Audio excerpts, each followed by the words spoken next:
দর্শক, ট্রেনের টিকিটের সবশেষ তথ্য জানাতে এই মুহূর্তে কমলাপুর স্টেশনে আছেন সহকর্মী সিফাত আল ফাহিম। সরাসরি যাচ্ছি তার কাছে।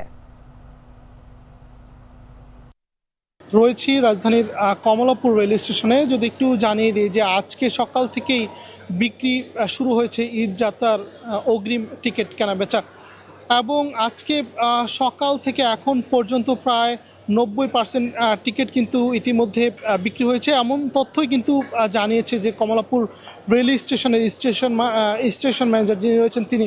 এবং একই সাথে এবারের ঈদ যাত্রায় কালোবাজারি রোধে সকল টিকিট কিন্তু এবার অনলাইনে বিক্রি হবে বলেও কিন্তু তিনি আমাদেরকে নিশ্চিত করেছেন। এবং ঈদ যাত্রাকে ঘিরে ইতিমধ্যে কমলাপুর রেল স্টেশনের সকল ধরনের যে নিরাপত্তা ব্যবস্থাপনা সেটিও কিন্তু জোরদার করা হয়েছে। এবং আজকের যদি একটু তথ্য দেই যে আজকে মোট 13,000 টিকিটের মধ্যে এখন পর্যন্ত সর্বশেষ তথ্য অনুযায়ী 11,000 টিকিট কিন্তু ইতিমধ্যে বিক্রি হয়ে গিয়েছে। এবং আমরা প্রতিবারই যে বিষয়টি দেখি যে ঈদ যাত্রার টিকিট বিক্রিকে ঘিরে বিভিন্ন যারা যাত্রীরা রয়েছেন তারা অনলাইনে টিকিট কেটে থাকেন এবং তারা নানান ধরনের সমস্যাতেও পড়ে যান টিকিট কাটতে।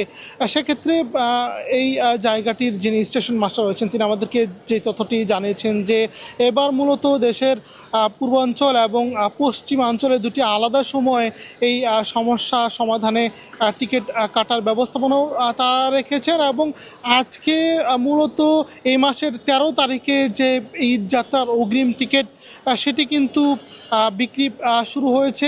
এবং ঈদ যাত্রার অগ্রিম টিকিট বিক্রেতা থেকে শুরু করে বিক্রিকে শুরু করে এবং আসন্ন ঈদ যাত্রাকে ঘিরে সকল ধরনের প্রস্তুতিও নিয়েছে বাংলাদেশ রেলে, এমন তথ্য কিন্তু আমরা জানতে পেরেছি। এবং এটি ছিল রাজধানীর কমলাপুর রেল স্টেশন থেকে এর সর্বশেষ।